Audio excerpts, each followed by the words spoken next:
Hello everybody and good morning. Happy Wednesday and welcome to another Save the Bay's Breakfast by the Bay. My name is Miss Megan and behind the camera today we have Mr. Jeff. We just want to thank our sponsor, 11th Hour Racing. And remember, if you haven't liked and subscribed to our YouTube channel, please do that. So today we are going to be talking about climate versus weather. So I know a lot of you have probably heard about climate change before, but today we're really going to just focus in on what climate is. And then we're going to compare it to what weather is. So let's get started. The first thing that we're going to focus in on is we're going to focus in on what is climate. Like I said, I'm sure that you hear the word climate all the time, and it's probably associated with climate change. But today, like I said, we're just going to break that word climate down. So what is climate? Climate is the long-term average of weather, and typically around 30 years of data is collected to really look at a climate of an area. So the scientists are looking at things like rainfall or snowfall, wind speed, and wind direction and temperatures over a 30-year period to really get what that climate is in an area. So why should we care about what climate it is? Well, there's a few different reasons. So we want to know what climate it is because it might tell you where you want to live. If you like the really warm weather, you might want to live in a more tropical climate. Or if you're brave, you might be able to brave that cold. You might be able to live in a more cold climate. So it could definitely tell us where we want to live or maybe even where we want to vacation. It can also tell us what kind of animals and plants might be around the area where we are living, and also maybe what kind of crops we can grow in that climate as well. So looking at climate is really important to our daily lives. So in the 1800s and the late 1800s and early 1900s, a German climate scientist by the name of Vladimir Köppen, he divided the world into different climate zones. And he came up with a few different ones based on the temperature, the amount of precipitation, so maybe rain or snow, and the time of year that that precipitation happened. And then he also looked at the latitude of the Earth as well to decide these climate zones. So remember that latitude is that imaginary line that runs the Earth from the North to the South Pole. Also, when looking at these climate zones, we have to look at the things like the movement of the ocean and the tilt and the rotation of the Earth. So we have the different climate zones right here. So we're going to go through each of them. So A is tropical, and it means that it would have a hot and humid. The average temperature in a tropical climate zone would be greater than 64 degrees year-round, so pretty warm all year round. And there's more than 59 inches of precipitation each year. So they probably get a lot of rain each year. Our next one would be B, which is dry. And moisture is rapidly evaporating from the air and there is little precipitation. So it's pretty dry there, no rain. C would be temperate. It's typically warm and humid summers with thunderstorms, and they have mild winters. The next one would be D, which is continental. It's warm to cool summers. It's very cold in the winter with snowstorms and strong winds. E would be polar. So it's extremely cold, even in the summer. And the temperatures here never go higher than 50 degrees Fahrenheit. So it's pretty cold all year round. And then we kind of have a special category right here, and it's H, which stands for our highlands. And this one is special because it's based on the elevation of the area. So it occurs in the mountainous terrain where rapid elevation changes cause rapid climate change over short distances. So if you're in the mountains, this would be your highland climate zone. So remember, we have tropical, dry, temperate, continental, polar, and highlands. Can you think where you might fall into that category where you live? We're going to take a little bit of a closer look. I have some pictures here to show you. So this is a picture of the Earth, and you can see the latitude and longitude lines. And you can see that it's broken down into those different categories that we talked about. The only one that is missing here on my paper would be that highland one. But remember, that's kind of our special category and goes right to our mountainous terrain. So you can see that closer to the equator, so the middle of our Earth, you have that tropical zone. So remember, that would be our hot and humid and a lot of rain. And then as you're going out from the equator, you can get that dry climate zone. Then we move into temperate, and then we go to our polar regions. So we have our different zones of the world. Now let's kind of zoom in a little bit closer to home, and we want to look at the United States. So with the United States, you can kind of see that it's split a little bit. You can see out in the west, it's very dry, with some continental right up in there too, kind of more in the mountainous regions. In the Midwest, you can see that it's temperate for most of it. And then for New England, you can see a lot of it is continental.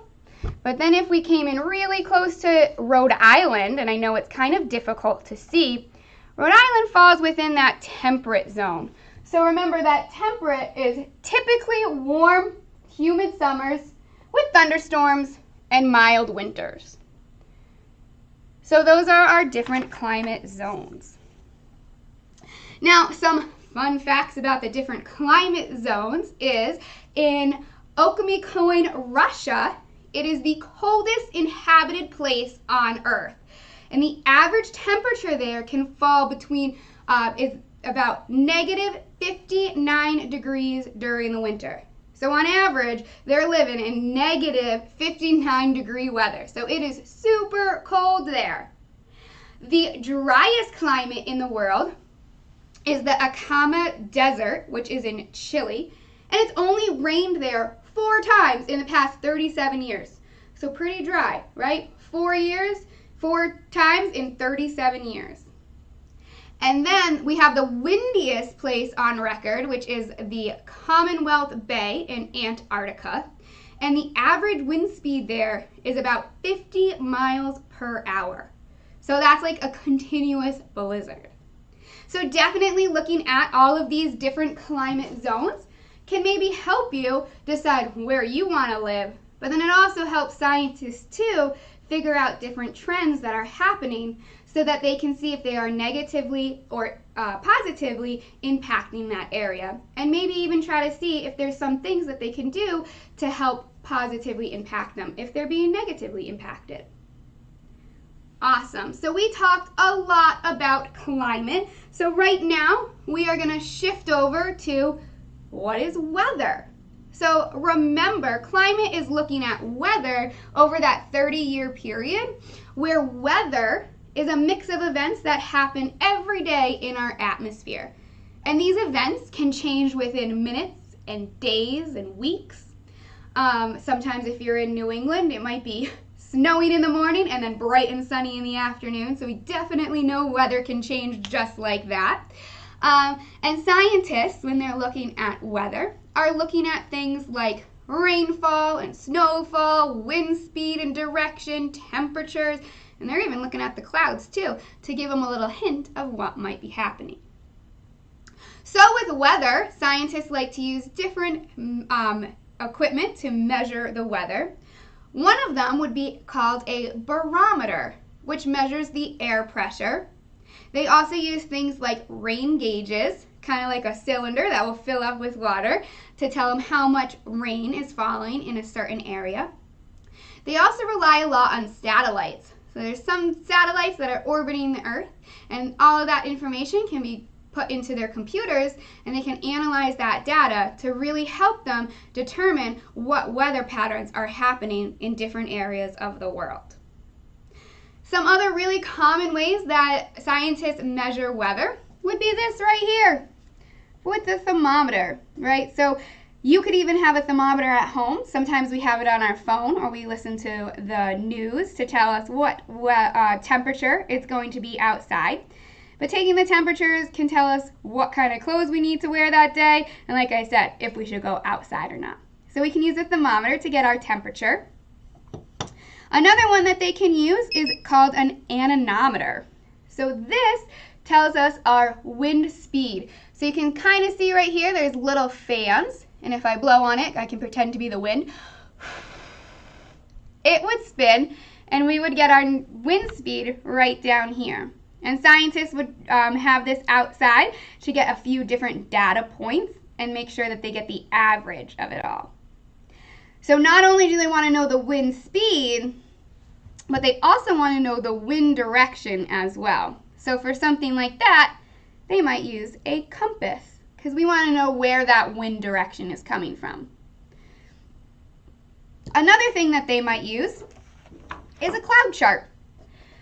So a lot of times the clouds can tell us if we're going to get maybe some rain or snow, or some of those big clouds can tell us if a thunderstorm is coming through.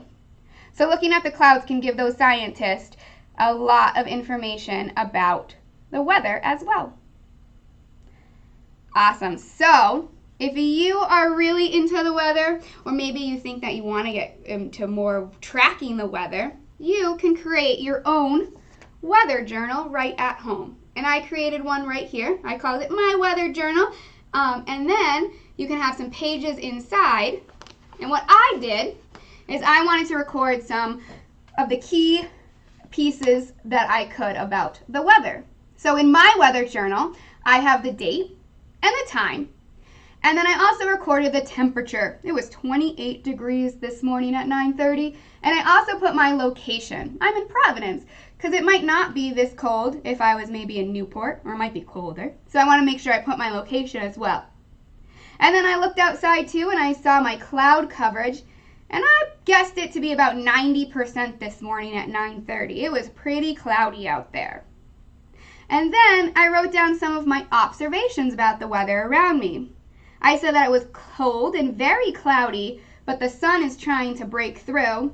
And I noticed that there's some snow left on the ground. And I wanted to record that because that told me that maybe a few days ago it snowed and there's still some on the ground. And then I have the pleasure of being right next to Narragansett Bay. So I wrote down that the water is calm, which probably means that it's not very windy out right now. So if you're not by a body of water to kind of see if it's moving, to see if it's windy or not, you can look at maybe some flag poles. The flags flapping on it can give you a good indicator if it is windy or not. So I hope that you guys make your own weather journals, and you can fill them out daily, or you can even fill them out in the morning and the afternoon and see if the weather changed between the morning and afternoon or nighttime.